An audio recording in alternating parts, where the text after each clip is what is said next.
सशंखचक्रं सकिरीटकुण्डलं सपीतवस्त्रं सरसीरुहेक्षणं सहारवक्षस्थलकौस्तुभश्रियं नमामि विष्णुं शिरसां चतुर्भुजं शान्ताकारं भुजगशयनं पद्मनाभं सुरेशं विश्वाधारं गगनसदृशं मेघवर्णं शुभांगं लक्ष्मीकान्तं कमलनयनं योगिभिज्ञानगम्यं वन्दे विष्णुं भवभयहरं सर्वलोकैकनाथं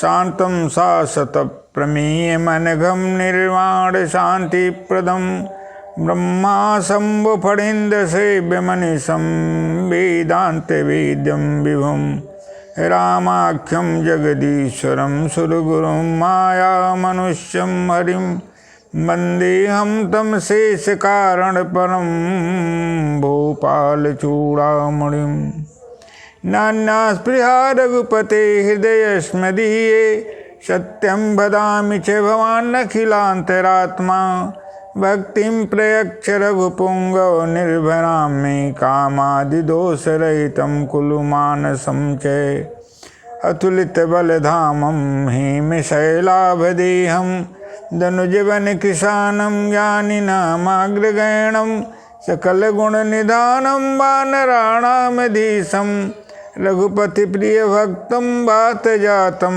नमामि मनोजवं मारुततुल्यवेगं जितेन्द्रियं बुद्धिमतां वरिष्ठं वातात्मजं वानरयोतमुख्यं श्रीरामदूतं शरणं प्रपद्ये सुमिलिपवनसुतपावननामो अपने बस करि राखे श्री रामो पवन तनय बिनो हनुमान राम जासु जस आप बुखाना मंगल मूर्ति मारुत नंदन सकल अमंगल मूल निकंदम जयति सतत माध्यम राधिका कृष्ण युग्मम व्रत सुखित निदानम यस्सहैति है मूलम विरल सुजन गम्यम सच्चिदानंद रूपम ब्रजवलय विहारं नित्यवृंदावनस्थं ये सुमिरत सिद्धि हो गणनायक करिवर वदन करऊँ अनुग्रह सोय रूप राशि सब गुणयन सच्चिदानंद रूपां तां गायत्रीं प्रतिपादितां नमामि ह्रीं देवीं धियो यो नः प्रचोदयात् सच्चिदानंद रूपाय विश्वोत्पत्त्यादिहेतवे तापत्रय विनाशाय श्रीकृष्णाय वयं नुमः रजोजुषे जनमनि सत्ववृत्तये स्थितो प्रजानां प्रलयितमस्पृशे अजाय सर्गी स्थितिनाशे हेतवे त्रयीमयाय त्रिकूटात्मने नमः।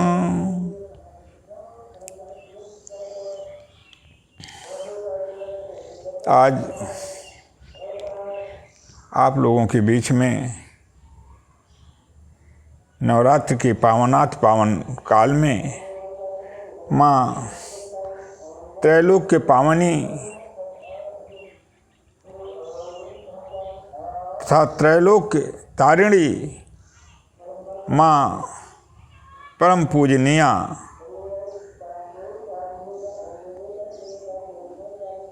सर्वविध कल्याणी त्रिपथगा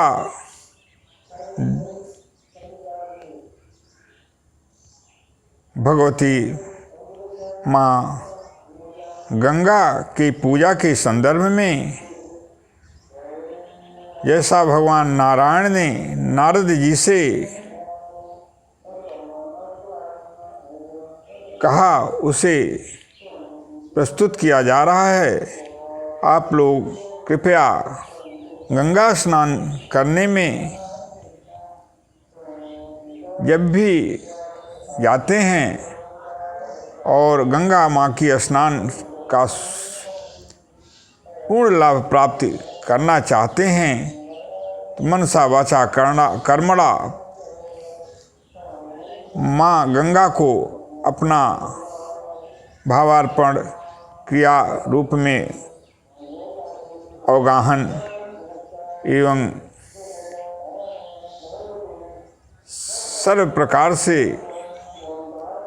समर्पण करते हुए उन नियमों का पालन करते हुए स्नान करें और माँ गंगा के परम कल्याणमयी कृपा दृष्टि को प्राप्त करें और अपने जीवन को माँ गंगा की कृपा से पवित्र बनावें। इस संदर्भ में भगवान नारायण द्वारा देवर्षि नारद से पूजन विधि में जो नियम बताए गए हैं वह प्रस्तुत किए जा रहे हैं। उसका लाभ प्राप्त करते हुए आत्मकल्याण के साथ शिष्ट में मंगल अवस्था प्रदान करने में सहयोग प्रदान करें।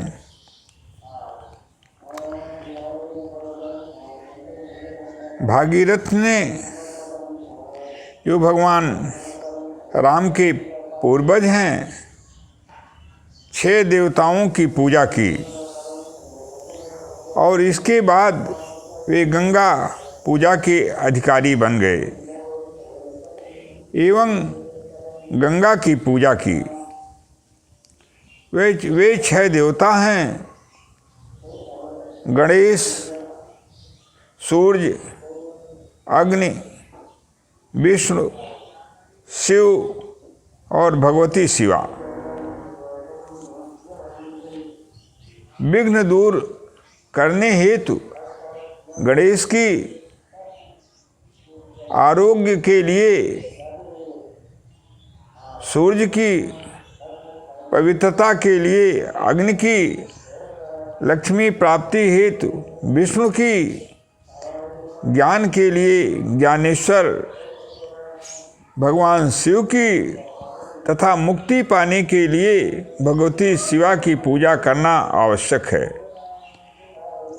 विद्वान पुरुष को इन देवताओं की पूजा संपन्न कर लेने पर ही अन्य किसी पूजा में सफलता प्राप्त होती है। इसलिए किसी भी अनुष्ठान की पूर्ण सफलता प्राप्ति हेतु इन देवताओं की पूजा सर्वप्रथम अनिवार्य बताई गई है और ये भगवान नारायण के द्वारा देवर्षि नारद को बताए गए पूजा अनुष्ठान की विधि हैं। इसलिए यह सर्व लोगों के लिए ग्राह्य एवं सर्व लोगों के लिए पूर्ण अभीष्ट फलदायक हैं। अब आप लोग कृपया इन नियमों को करते हुए भगवती गंगा में स्नान का पूर्ण फल प्राप्त करें और माँ गंगा के पावन स्नान करने हेतु जब भी आप जाते हैं तो इस पूजा को अवश्य करें और कल्याण को प्राप्त करें और विश्व में मंगल प्रदान करने में अपनी सहभागिता प्रदान करें। भारत देश हमारा महान है। इस भारत देश में भगवान ने अपने 24 अवतारों को लेकर इस भारत देश को पवित्रतम अवस्था प्रदान किया। माँ भगवती कि 108 शक्तिपीठ भारतवर्ष में ही हैं और जितने भी तीर्थ हैं वे भारतवर्ष में ही पाए जाते हैं। और यहाँ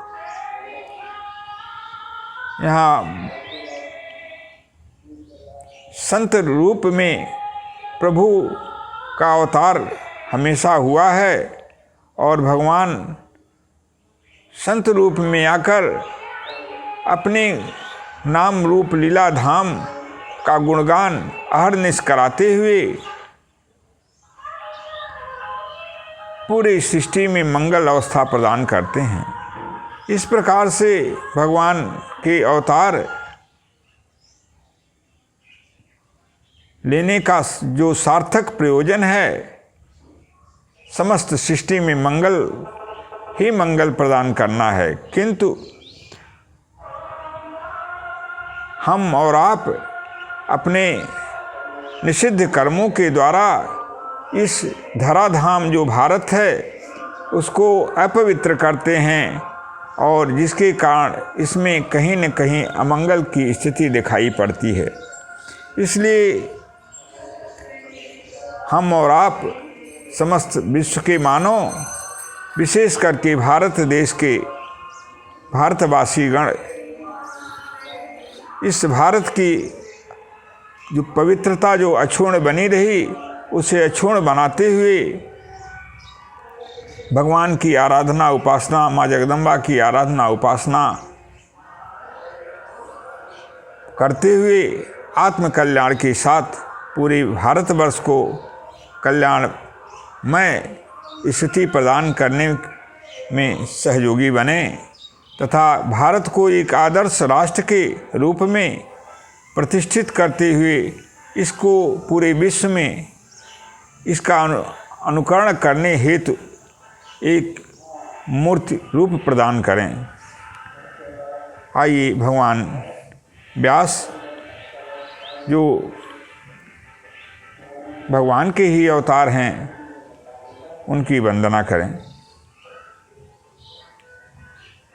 नमोस्तुते व्यास विशाल बुद्धे फुल्लारविन्दायत पत्र नेत्रम येन त्वया भारत तैलपूर्णं प्रज्वालितो ज्ञानमय प्रदीपः।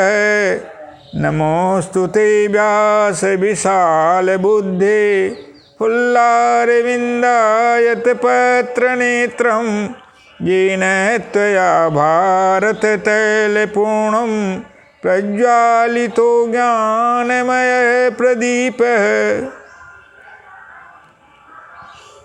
भारत, भारतीयता एवं भारत माता ही हमारी पहचान है। इसे कभी भी हम विस्मृत न करें और भारतीयता एवं भारत माता की गरिमा को अपने प्राणपण द्वारा रक्षा करने में अहरनिश अपना योगदान प्रदान करें। इसी में हमारा और पूरे राष्ट्र का कल्याण निहित है। धन्य है भारत देश, जहाँ प्रभु के 24 अवतार एवं संतों के द्वारा भगवत रूप अनेकों प्रभु के अवतार हुए हैं। यहाँ माँ शक्ति के 108 शक्तिपीठ एवं सारे तीर्थों से भारत देश परिपूर्ण है। यहाँ पे सप्तपुरियाँ जो मोक्षदायिनी हैं इस मात्र भारत में ही हैं, अन्य कहीं इनका स्थान नहीं है। काशी कांची च मायाख्या अयोध्या द्वारवत्तपी मथुरावंतिका चैता सत्पुरोर्यत्र मोक्षदा। काशी कांची मायापुरी, काशी कांची च मायाख्या अयोध्यापुरी, द्वारवत्तपी द्वारिकापुरी। काशी कांची च मायाख्या अयोध्या द्वारवत्तपी मथुरावंतिका चैता। मथुरापुरी अवंतिकापुरी, ये सप्तपुरियाँ मोक्ष देने वाली हैं। यहाँ इनके दर्शन मात्र से, यहाँ स्नान से प्राणी मात्र को मोक्ष की प्राप्ति होती है। आइए माँ, जो भारत माँ जो पूरे सृष्टि में अपनी एक महान स्थान रखती हैं, दैवी गुणों से संपन्न हमारी माता सर्वविध कल्याणी भारत माँ की चरण वंदना करें।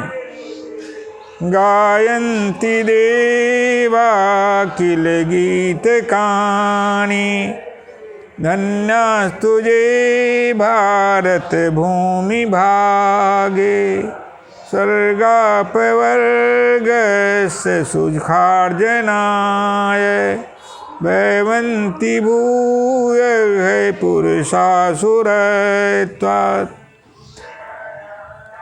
गायन्ति देवा किल गीत कानी, सारे देवगण भारत की महिमा का गान करते हैं और कहते हैं इस भारत देश में जो उन लोगों का जन्म हुआ है वे धन्य हैं।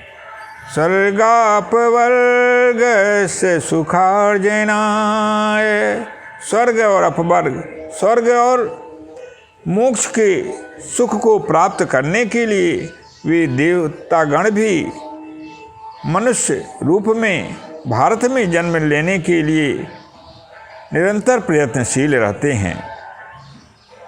उस भारत की गरिमा के बारे में, भारत देश कैसा है, आप भारत माँ और भारत देश की स्थिति कैसी है, इसे आप उसकी अवस्था को, उनकी आराधना करते हुए जानकारी प्राप्त करें।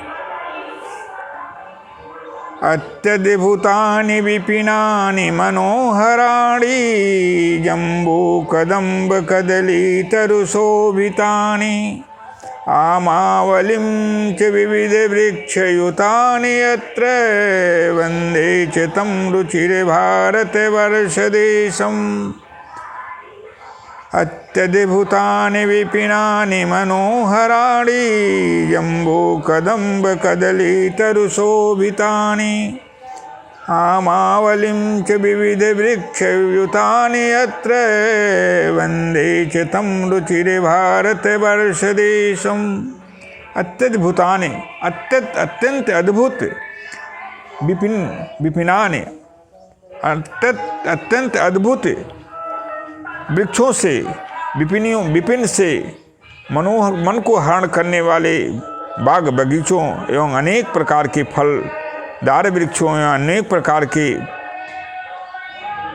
शुभ वृक्षों के द्वारा, जिसमें जम्बू, कदम्ब, कदली, केला इत्यादि अनेकों वृक्ष हैं, से भारतवर्ष सुशोभित है। आमावलिं च विविध वृक्षयुतानि यत्र, और आमावलिम और आम्र वृक्षों के द्वारा यह पूरा भारतवर्ष, अनेकों कल्याणमय वृक्षों के द्वारा यह भारतवर्ष पूर्ण रूप से सुशोभित है। वंदे च तं रुचिर्भारतवर्षदेशम्, यह भारतवर्ष वंदनीय है, हम उसकी वंदना करते हैं, नमन करते हैं और उसकी पूजा करते हैं। इस तरह से भारतवर्ष की महिमा है। आज देश में हर जगह किसी न किसी रूप में, कहीं न कहीं हमें दुराचार और दुष्ट नारकीय कर्म देखने को मिलते हैं। और जो माताएं जो शक्ति स्वरूपा, लक्ष्मी स्वरूपा हैं, उनकी मान और सम्मान के साथ अमर्यादित आचरण किया जाता है। और पत्र पत्रिकाओं के माध्यम से हमें सुनने को, देखने को मिलते हैं। यह हमारे लिए और पूरे भारतवर्ष के लिए ही नहीं अपितु पूरे विश्व के लिए एक अशोभनीय एवं बहुत ही निंदनीय विषय है। यह हमारे अज्ञानता और हमारे इंद्रियों की निग्रह न होने का ही दुष्परिणाम है। शासन और प्रशासन जितना संभव है उसमें अपनी योगदान प्रदान करते हैं, किंतु यदि मानस परिवर्तन हो जाए, शास्त्र ज्ञान हो जाए, शस्त्र और शास्त्र दोनों आवश्यकता के लिए बनाए गए हैं। शस्त्र की पूजा, शस्त्र की व्यवस्था सीमा की रक्षा, देश की रक्षा, देश के सम्मान की रक्षा हेतु की जाती है, और शास्त्र की पूजा, शास्त्र का अध्ययन मनन यह आत्म कल्याण और विश्व कल्याण के लिए किया जाता है। हमारे सद्ग्रंथ वेद भगवान कहते हैं, यत्र नार्यस्तु पूज्यन्ते रमन्ते तत्र देवता, यत्रैवेनास्तु पूज्यन्ते सर्वास्तत्र फला क्रिया। वेद भगवान के वाक्य हैं, यत्र नार्यस्तु पूज्यन्ते, जहाँ मातृशक्ति के रूप में जो हमारी माताएं स्वरूप में जो स्त्रियां हैं उनकी पूजा होती है, उनका सम्मान होता है, उनको महत्वपूर्ण स्थान प्रदान किया जाता है। रमन्ते तत्र देवता, वहाँ देवगण वास करते हैं, और उन वास ही नहीं करते हैं अपितु सब कुछ फल, उन्हें मनोवांछित फल की प्राप्ति होती है, क्योंकि देवता का स्वभाव ही है कि वे देते हैं। देवगण देने का काम करते हैं, प्रसन्न होने पे कल्याण का ही कल्याण करते हैं। ये शिष्ट के नियम हैं, ये उनके नियम है, ये उनकी धारा है। यत्रैवेनास्तु पूज्यन्ते सर्वास्तत्र फला क्रिया, और जहाँ इन नारी रूप में जो हमारी मातृशक्ति हैं, जो माताएं हैं, जो हमारी पुत्रियां हैं, जो हमारे लक्ष्मी रूपा हैं और वंदनीय पूजनीय हैं, उन्हें सम्मान आदर एवं उनकी महत्ता नहीं दी जाती है, उनको स्थान पूर्ण रूप से नहीं प्रदान किया जाता है। वो पूजनीय होकर के भी अपूजित अवस्था को प्राप्त होती हैं। वहाँ जितने भी हम क्रिया किसी भी तरह से अपनी शक्ति सामर्थ्य एवं मनोरथ सिद्धि हेतु करते हैं, वे सब निष्फल चले जाते हैं, उसमें हमें सफलता नहीं मिलती है और हम समाज में निंदनीय अवस्था को प्राप्त होते हैं। इसलिए इस नवरात्र के पावन काल में मातृशक्ति को जो वंदनीय हैं, पूजनीय हैं, उनके साथ जो उनके एक स्वरूप के रूप में जो हमारी माताएं हैं, हमारी पुत्रियां हैं, हमारे जो बालिकाएं हैं, उन्हें पूजनीय अवस्था प्रदान करते हुए, आत्म नियंत्रण करते हुए, कामुक भावनाओं पर नियंत्रण करते हुए उन्हें पूर्ण रूप से आदर प्रदान करते हुए आत्म कल्याण के साथ अपने परिवार का कल्याण, समाज का कल्याण, भारतवर्ष का कल्याण एवं विश्व के कल्याण के भागी बने। धर्म वेदो अखिलो धर्म मूलम, वेद ही समस्त धर्मों का मूल है। हमें इस संसार में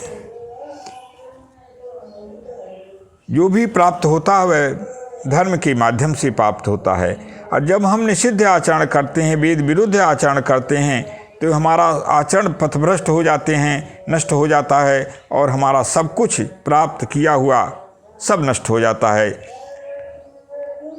अनेकों समृद्धि प्राप्त करने वाले असुरों ने, जिसमें रावण, हिरण्यकश्यप तथा अन्य अनेकों असुरों ने समस्त भौतिक संपदाओं को प्राप्त किया, लेकिन अधर्म पूर्वक आचरण करने के कारण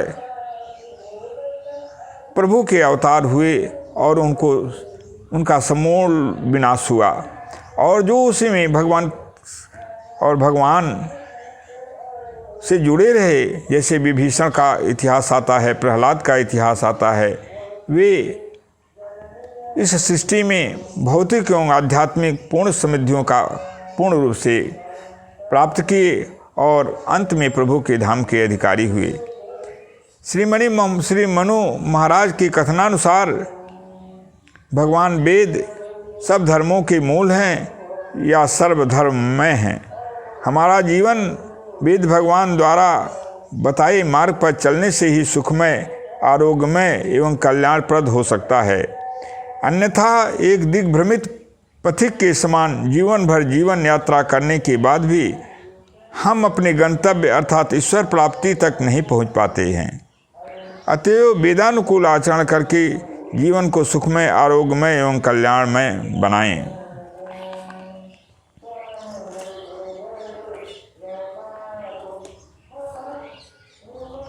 हमारा सच्चा मित्र कौन है? धर्म है, क्योंकि यह मरने के बाद भी हमारा साथ देता है। इसीलिए नीति शास्त्र में लिखा गया, विद्यामित्रं प्रवासेषु माता मित्रं गृहेषु च व्याधितश्च सौषधं मित्रं धर्मो मित्रं मृतश्च च। विद्यामित्रं प्रवासेषु माता मित्रं गृहेषु च व्याधितस्तस्य औषधं मित्रं धर्मो मित्रं मृतस्य च। विद्या जो ज्ञान अर्जन करते हैं हम, सांसारिक अथवा आध्यात्मिक समृद्धियों के प्राप्त करने हेतु जो हम ज्ञान शक्ति जो हमें विद्याध्ययन के द्वारा प्राप्त होता है, वह हमारा विदेश बाहर में अन्य देशों में मित्र के रूप में काम करता है। माता मित्रम गृहेषु च, और घर में सबसे ज़्यादा सुहृद, सबसे ज़्यादा हमारा जो परम मित्र के रूप में प्रतिष्ठित होकर हमारे कल्याण की अहरनिश भागी बनती हैं और हमारे निरंतर कल्याण में जो प्रयत्नशील रहते हुए अपने समस्त कष्टों को सहकर अपने पुत्र को कष्ट से निवृत्त कराने हेतु सब कुछ समर्पण करती हैं। वे माताएं हमारे मित्र का काम घर में करती हैं। व्याधितस्य औषधम मित्रम, और रोग अवस्था प्राप्त होने पर हमारा मित्र क्या होता है? औषधि हमें रोग से निवृत्ति करके हमें स्वास्थ्य लाभ प्रदान करती है, स्वस्थ जीवन प्रदान करती है। तो व्याधि के लिए, रोग के लिए, रोगावस्था के लिए औषधि ही हमारे मित्र के रूप में प्रतिष्ठित होती है। धर्मो मित्रम मृतस्य च, और मरने के बाद जब हम इस भौतिक संसार में जो आसार है उसे छोड़कर परलोक को गमन करते हैं, तो वहाँ हमारी सुखमय और प्रभु धाम के अधिकारी बनाने में यदि कोई मित्र के रूप में काम करता है तो धर्म ही करता है। इसलिए जीवन में कभी भी धर्म का परित्याग नहीं करना चाहिए। वेदानुकूल आचरण करते हुए जो निषिद्ध कर्म हैं, वेद विरुद्ध कर्म हैं, जो उन्हें पूर्ण रूप से परित्याग करते हुए भगवत कृपा का भाजन बनना चाहिए, भगवत कृपा प्राप्त करना चाहिए और धर्म में आचरण करते हुए भगवत धाम के अधिकारी बनने का हर संभव प्रयास करते हुए भगवत धाम को प्राप्त करना चाहिए, जिसका वर्णन धर्म में अचिंत शक्ति है, धर्म की महिमा अचिंत है। इसका वर्णन महाभारत ग्रंथ में मिलता है। धर्मेण हन्यते व्याधिर्धर्मेण हन्यते ग्रह, धर्मेण हन्यते शत्रुर्यतो धर्मस्ततो जय। धर्मेण हन्यते व्याधिर, जो धर्माचरण करते हैं, धर्म के अनुकूल आचरण करते हैं, वेदानुकूल आचरण करते हैं, शास्त्र मर्यादा के अनुसार आचरण करते हैं, उनके समस्त रोगों का समापन हो जाता है, उन्हें निरोग अवस्था की प्राप्ति हो जाती है, वे सुखमय जीवन जीते हैं। धर्मेण हन्यते व्याधिर धर्मेण हन्यते ग्रह, और धर्म के धर्माचरण से समस्त ग्रहों की शांति हो जाती है। ग्रह जब हमारे विपरीत अवस्था में होते हैं तो हमें दुखों की प्राप्ति होती है, किंतु धर्माचरण के द्वारा ग्रहों की विपरीत अवस्था प्राप्त ही नहीं होती है। वे हमें सुखद अवस्था प्रदान करते हैं, अनुकूल हो जाते हैं और हम सुख शांति आरोग्य एवं समस्त समृद्धियों से संपन्न हो जाते हैं। धर्मेण हन्यते व्याधिर्धर्मेण हन्यते विग्रह धर्मेण हन्यते शत्रुर्यशो धर्मस्ततो जय। और शत्रुओं का सबसे प्रथम तो हमारे आंतरिक शत्रु हैं काम, क्रोध, मद, मोह, लोभ, ईर्षा, मात्सर्य, ये सब आंतरिक शत्रु हैं। इनका पूरी तरह से शमन हो जाता है और जब इनका शमन हो जाता है तो हमारे द्वारा कोई भी कार्य ऐसा नहीं होता है जो हमें बाहरी शत्रुओं को पैदा करने का में सहयोग प्रदान करे। इसलिए न तो हमारे बाहरी शत्रु रह जाते हैं और न तो आंतरिक शत्रु रह जाते हैं, क्योंकि धर्म की इतनी बड़ी महिमा है कि वह दोनों शत्रुओं से हमें निवृत्ति प्रदान करते हुए हमारा पूर्ण रूप से कल्याण करता है। धर्मेण हन्यते शत्रु यतो धर्मस्ततो जय। इसलिए जहाँ धर्म है वहाँ विजय है, अर्थात जहाँ धर्म है वहीं प्रभु हैं और जहाँ प्रभु हैं वहीं विजय है। इसीलिए गीता में लिखा गया, वेद व्यास जी लिखते हैं, यत्र योगेश्वरो कृष्ण यत्र पार्थो धनुर्धर तत्र श्री विजयोर्भूतिर्ध्रुवा नीतिर्मतिर्मम। यहाँ पे भगवान हैं, जहाँ धर्म है, क्योंकि प्रभु हमारे धर्ममय हैं, धर्मस्वरूप हैं, सत्यस्वरूप हैं। जहाँ धर्म है वहाँ प्रभु विराजमान हो जाते हैं और जहाँ प्रभु विराजमान हो जाते हैं यत योगेश्वर कृष्णो, जहाँ भगवान योगेश्वर भगवान कृष्ण हैं, योग के ईश्वर भगवान कृष्ण हैं। यत्र पार्थो धनुर्धर, और जहाँ धनुर्धर अर्जुन हैं, तत्र श्री विजयो भूतिर, वहाँ विजय और विभूति सुनिश्चित हो जाती है। ध्रुवा नीतिर्मतिर मम, ऐसा वेद व्यास जी कहते हैं, ये ध्रुव नीति है, ऐसा मेरा मत है। भगवान वेद व्यास जी साक्षात भगवान विष्णु के अवतार हैं और ये उनकी वाणी है जो सर्वथा सत्य और सर्वथा कल्याणमय है। इसलिए कभी भी धर्म का परित्याग नहीं करना चाहिए। जीवन भी यदि नष्ट होने की स्थिति बन जाए फिर भी धर्म का परित्याग नहीं करना चाहिए, क्योंकि सारी सृष्टि धर्म के द्वारा ही रक्षित है। धर्मो रक्षति रक्षित है, धर्म के द्वारा ही सारी सृष्टि रक्षित है।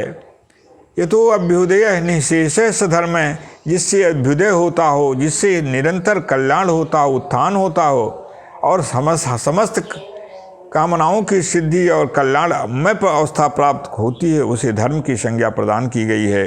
इसीलिए वेद व्यास जी ने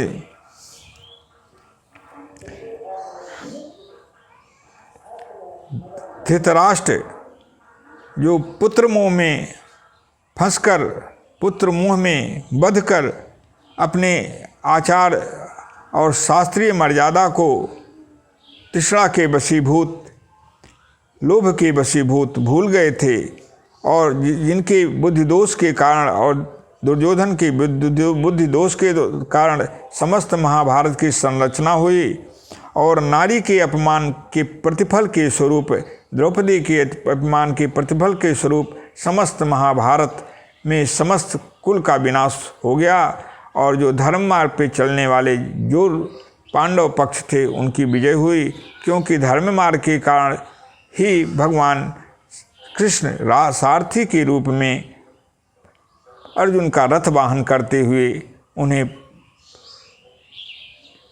विजय विभूति प्रदान किए और उन्हें अंतिम में भगवत धाम की प्राप्ति कराने हेतु स्वर्गारोहण की व्यवस्था कराते हुए उन्हें अपने परम धाम के अधिकारी बनाने में पूर्ण रूप से अपना योगदान प्रदान किए। धृतराष्ट्र को वेद व्यास जी समझाते हुए लिखते हैं, किंतु दुर्बुद्धि और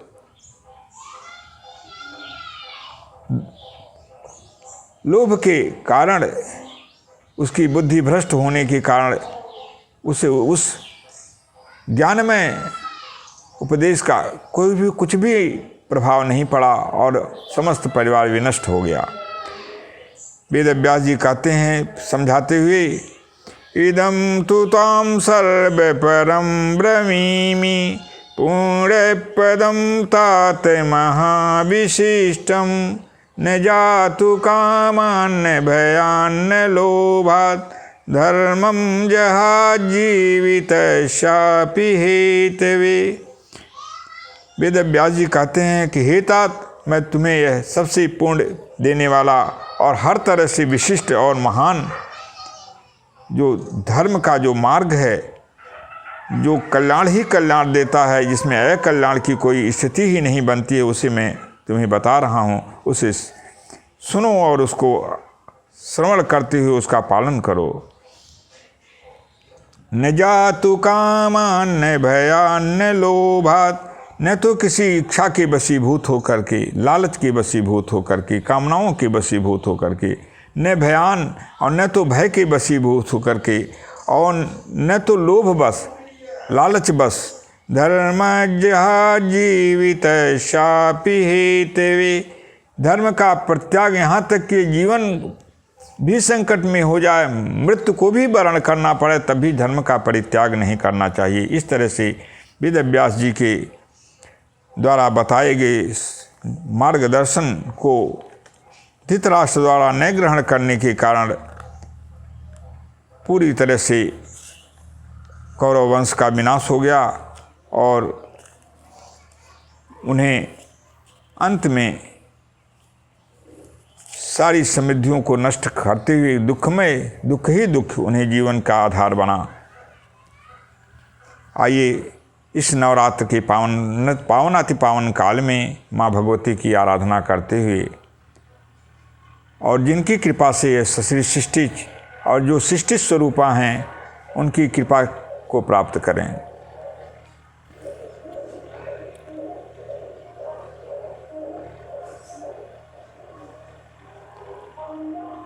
दुर्गे स्मिता हर्षि भीति में शेष जंतो स्वस्थ स्मिता मतिमतीव शुभाम ददासी दारिद्र्य दुख भयहारिणी का त्वदन्या सर्वोपकार करणाय सदार्थ चित्ता अस्तुता सुरहि पूर्वमभीष्ट संशयात् तथा सुरेन्द्रेण दिनेश सेविता करोतु शानः शुभ हेतुरीश्वरी शुभानि भद्राणि अविहन्तु चापदः।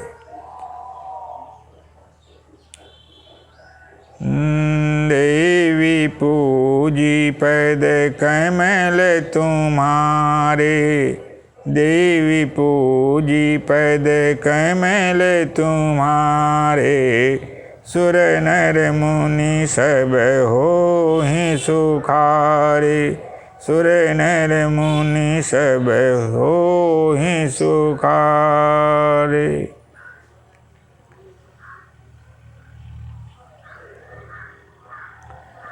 कृष्णाय वासुदेवाय हरे परमात्मने प्रणतक्लेशनाशाय गोविंदाय नमो नमः।